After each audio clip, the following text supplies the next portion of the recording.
says psychologists. Some people contend that children should never be reprimanded. And Elka, what does some mean? At least one. At least one. So like one person says children should never be reprimanded. Okay. Any criticism, let alone punishment, they say, harms children's self-esteem. All right, Imani, what part of the argument is that? This whole first part here. That is an opinion of others. Excellent. Like we're saying, like, hey, these are what other people think, not me, others. And then we say, this view is laudable. And it's challenged to the belief that children should be punished whenever they misbehave.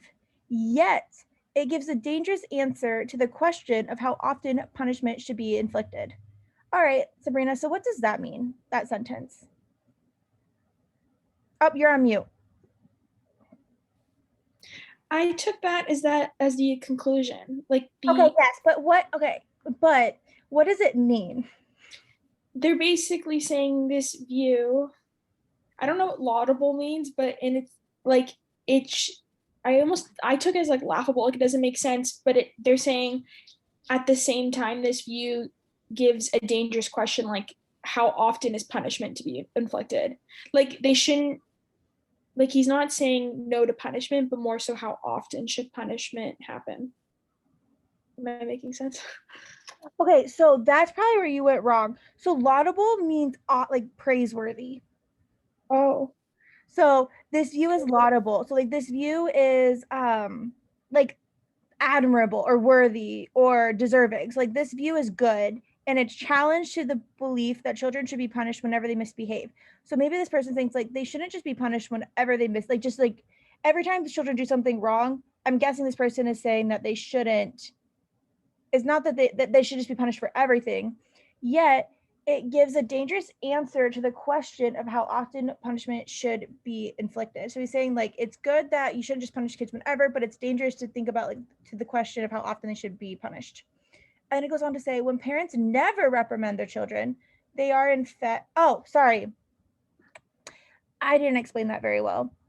When it says this view is laudable and its challenge should be punished whenever, I think what he's saying is laudable is like, we don't want to actually harm children's self-esteem. Like that part is good. Like we don't want to punish them all the time where it's actually hurting the children. But whenever they never reprimand their children, they are in fact rewarding them for unacceptable behavior, and rewarded behavior tends to recur. So I feel like he's saying there needs to be a balance. So he's for like reprimanding or punishing children, but just finding a balance, because like, or else you're rewarding. I think he likes the view that children's like that you don't want to do things that harm children's self-esteem, but he's not necessarily for never having punishment. It's in general. All right. So excellent. So we found our conclusion here.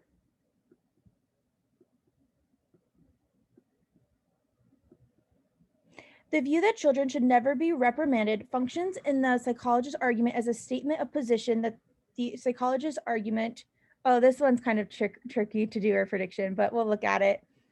Okay, so we want to ask ourselves, what is the relationship between that claim to our conclusion? And so, Amani, what is that relationship? I would say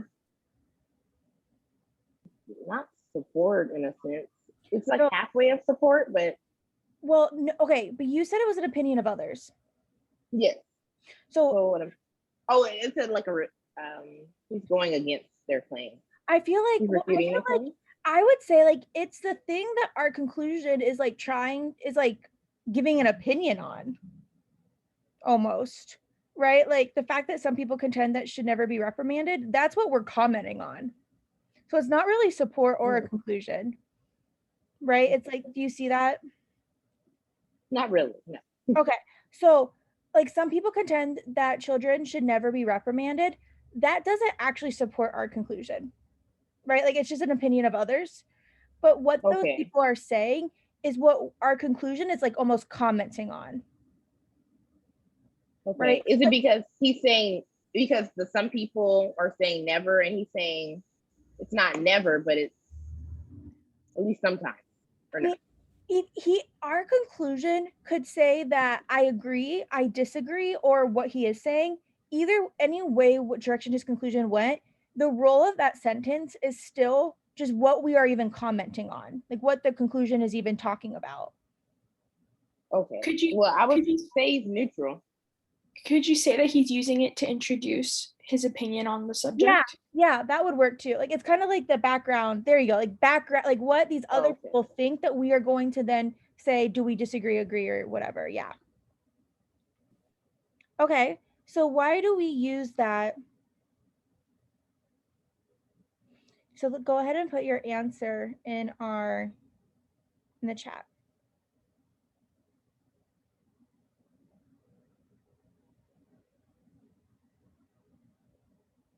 And so when this asks us that statement, so really what it's asking us is that statement functions in the argument as a statement of a position that the psychologist argument. So what are we trying to do to this argument?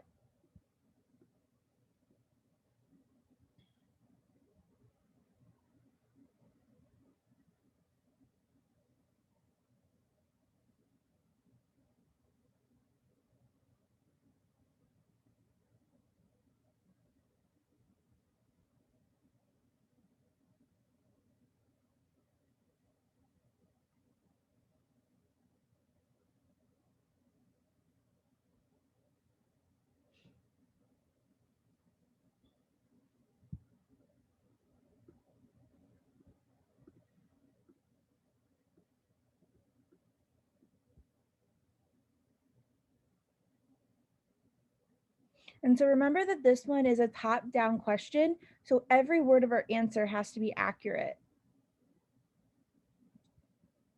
So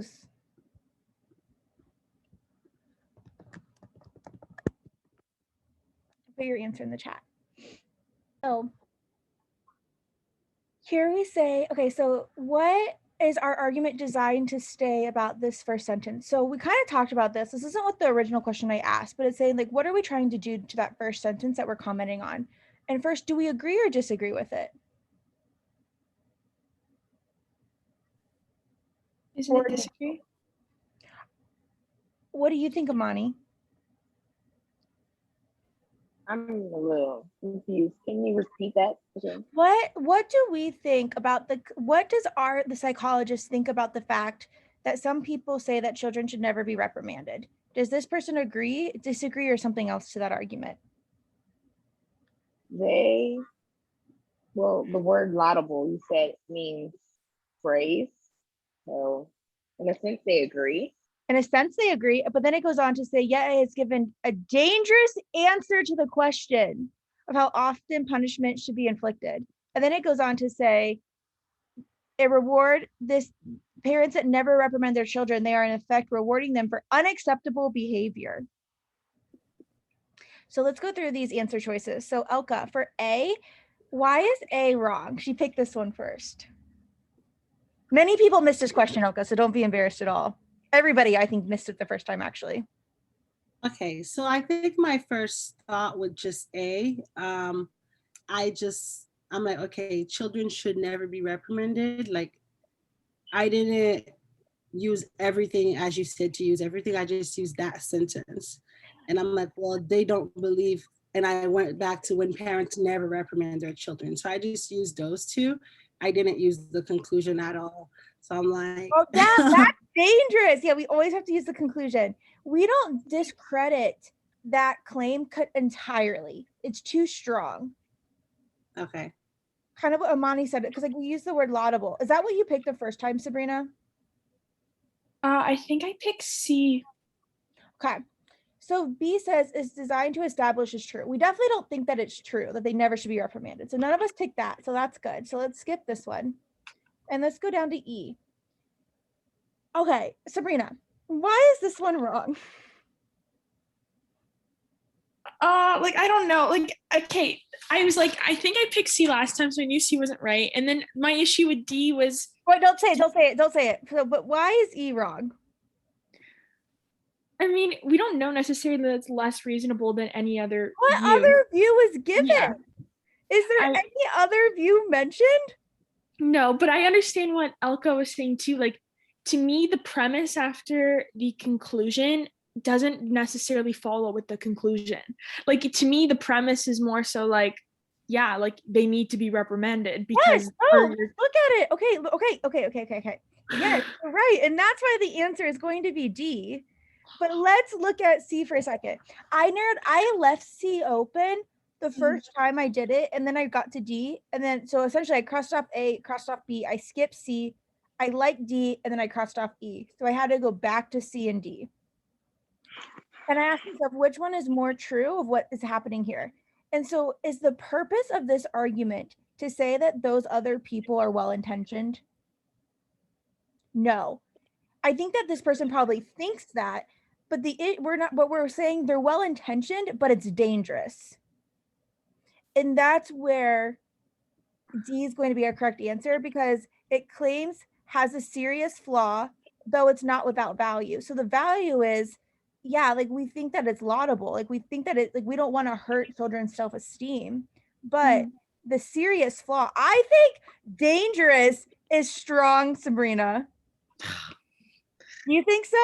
Dangerous. Like, yeah, it's just like serious flaw. Like they could have just said flaw. But what is a serious? I agree, but what is a serious flaw? Like, I think I feel like, and out of the other answer choices, D's the one that, I mean, my only slight issue with D is the word serious, where I have much bigger issues with the other answers. Yeah, like I see the flaw now. Like saying that they shouldn't be reprimanded in general then it